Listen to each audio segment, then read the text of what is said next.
Hello everyone, आपका स्वागत है हमारे यूट्यूब चैनल में। आज हम पढ़ेंगे दीन-ए-इलाही धर्म के बारे में, जिसकी स्थापना अकबर ने की थी। तो आइए देखते हैं दीन-ए-इलाही क्या है।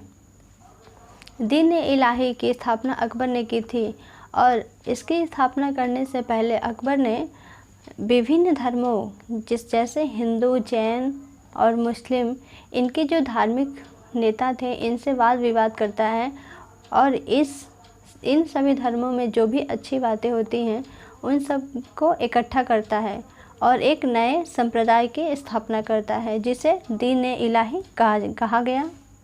दीन-ए-इलाही में सभी धर्मों की अच्छी बातों का मिश्रण था और इसमें किसी भी पीर, पैगंबर या फिर देवी देवताओं का स्थान नहीं था, क्योंकि इन सब का स्थान जो है अकबर ने स्वयं ले लिया था।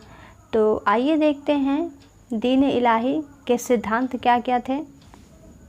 पहला सिद्धांत है, दीन-ए-इलाही के अनुसार ईश्वर एक है और अकबर ही उसका पैगंबर है। और दूसरा सिद्धांत है, दीन-ए-इलाही की जो भी व्यक्ति सदस्यता ग्रहण करता था उसको अपने जीवन काल में ही अपना काम कर लेना होता था। मरने के बाद जो भी काम किया जाता है उसको वे लोग अपने जीवन काल में ही कर लेते थे।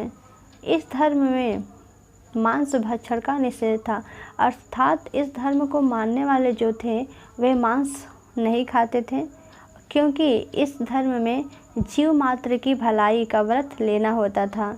दीन-ए-इलाही में एक दूसरे से मिलने पर जो भी व्यक्ति दीन-ए-इलाही में सदस्य बन जाता था, वह जब भी एक दूसरे को मिलते थे तो वह अल्लाह हो अकबर बोलते थे, और जब वे अलग होते थे तो वे जल्ला जलालहू बोलना होता था उनका।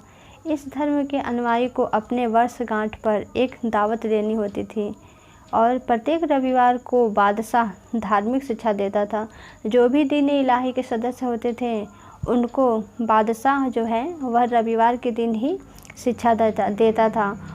उस दिन उस धर्म के सदस्य बनाए जाते थे, अर्थात केवल रविवार के दिन ही दीन-ए-इलाही के सदस्य बनते थे। इस धर्म के सदस्य को बहेलिया, मछुआरा और कसाईयों तथा इस कोटि के जो भी अन्य व्यक्ति हैं उनके साथ भोजन करना निषेध था। इस धर्म को मानने वाले प्रत्येक सदस्य बादशाह के लिए संपत्ति, जीवन और अपना मान सम्मान, धर्म बलिदान करने को तैयार रहते थे। आइए अब देखते हैं दीन-ए-इलाही की सदस्यता, अर्थात दीन-ए-इलाही के कितने सदस्य बने उस टाइम। तो हम बता दें आपको, अकबर का यह नया धर्म अधिक व्यापक नहीं हो सका, क्योंकि इसके जो मानने वाले सदस्य थे उनकी संख्या बहुत ही कम थी, लगभग कुछ हजार के आसपास थी। स्वयं कुलीन वर्ग के केवल 18 सदस्य इसमें शामिल हुए थे, जिनमें अबुल फजल थे, फैजी थे और बीरबल थे। लेकिन भगवान दास वह पहले व्यक्ति हैं जिन्होंने इस धर्म का सबसे पहले विरोध किया था। और इसके जो सदस्यों की संख्या कम होने का एक प्रमुख कारण यह था कि अकबर ने कभी किसी के ऊपर इसे मानने के लिए दबाव नहीं बनाया। आइए देखते हैं अब जो दीन-ए-इलाही के सदस्य बनाए जाते थे वे कितने प्रकार से बनाए जाते थे। तो आइए देखते हैं पहली कैटेगरी में वे सदस्य होते थे जो बादशाह के लिए अपना धन त्याग करते थे, और दूसरी कैटेगरी के वे सदस्य होते थे जो अपनी संपत्ति के साथ, अपने धन के साथ अपने जीवन को भी न्यौछावर करने के लिए तैयार रहते थे। और जो तीसरी कैटेगरी के सदस्य थे वे अपने जीवन के साथ अपना धन और मान सम्मान भी त्याग करने के लिए तैयार रहते थे। और जो चौथी कैटेगरी है वे अपने मान सम्मान और जीवन के साथ साथ अपना धर्म भी बादशाह के लिए त्याग कर सकते थे। इस प्रकार दीन-ए-इलाही के 4 प्रकार के सदस्य बनाए जाते थे।